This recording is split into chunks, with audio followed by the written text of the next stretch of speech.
ចាអូនជំរាបសួរអូនចាសុខសប្បាយអូនចាចាសូមជំរាបសួរដល់ទស្សនិកជនដែលកំពុងតាមដាននៅកម្មវិធីថ្ងៃនេះហើយក៏សូម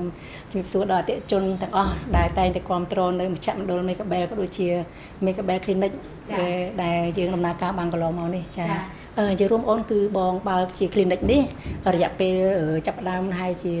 6 ខែហើយចាដោយសារបង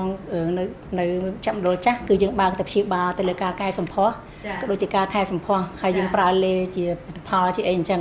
ប៉ុន្តែដោយសារប្រទេសជាតិយើងរីកចម្រើនជឿនលឿនអញ្ចឹងអតិថិជនមួយចំនួនដែលគាត់ចង់ថាស្អាតលឿនធ្វើការវះកាត់ហ្នឹងអញ្ចឹងបងមានកំណត់គិតថាបងចង់បើកបន្តបន្ថែមចាអញ្ចឹងបងគិតថាសំខាន់ជាងគេគឺការបើកកែសម្ផស្សគឺត្រូវការធនធានមនុស្សដែលមានស្នាដៃខ្លាំងហើយដែលមានបទពិសោធន៍ច្រើនឆ្នាំអញ្ចឹងបងគិតទៅក៏ចាប់ផ្ដើមបើករយៈពេល5-6 ខែហ្នឹងឃើញថាបានជោគជ័យច្រើនចាអតិថិជនច្រើនដោយសារនៅពេលដែលយើងកែសម្ផស្សសំខាន់គឺគេថាលទ្ធផលចាអញ្ចឹងលទ្ធផលដែលទទួលបានគឺអតិថិជនគាត់អាចបើកក្នុងជាមួយនឹង Facebook យើងក៏ដូចជា website យើងមើលឃើញតើការវះកាត់រូប before and after វាយ៉ាងម៉េចចាពួកឯងនៅពេលដែលយើងធ្វើគឺយើងសូមអតិថិជនដោយផ្ទាល់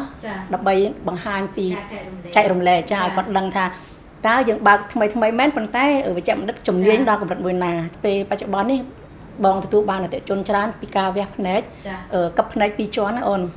ចាកឹប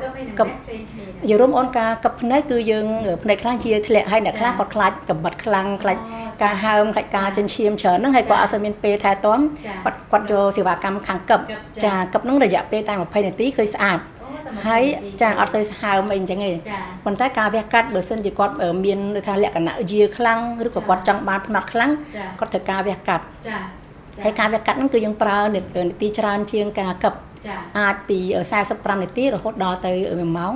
ហើយអាចមានហើមតិចតួចអីអញ្ចឹងដែរចាហើយត្រូវការញ៉ាំថ្នាំផ្សះយ៉ាងច្រើនថ្ងៃ5ថ្ងៃអីអញ្ចឹងទៅចាប៉ុន្តែបងឃើញថា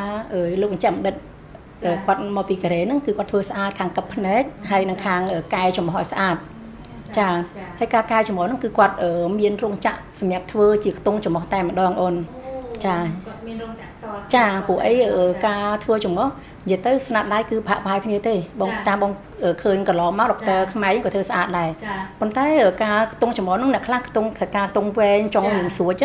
អញ្ចឹងនៅពេលដែលខ្ទង់នៅផុសអាមេរិកក៏ដូចជានៅប្រទេសកូរ៉េនៅប្រទេសថៃប្រទេសវៀតណាមលក់ហ្នឹងគឺគេមានស្តង់ដារត្រឹមមួយខ្នាត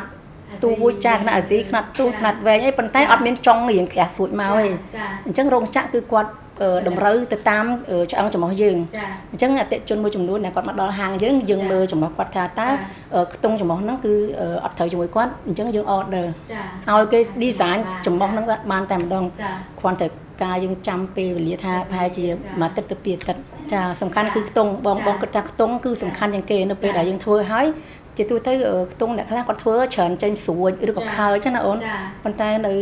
clinic បងមួយរយៈនេះគឺធ្វើឃើញស្អាតច្រើនចា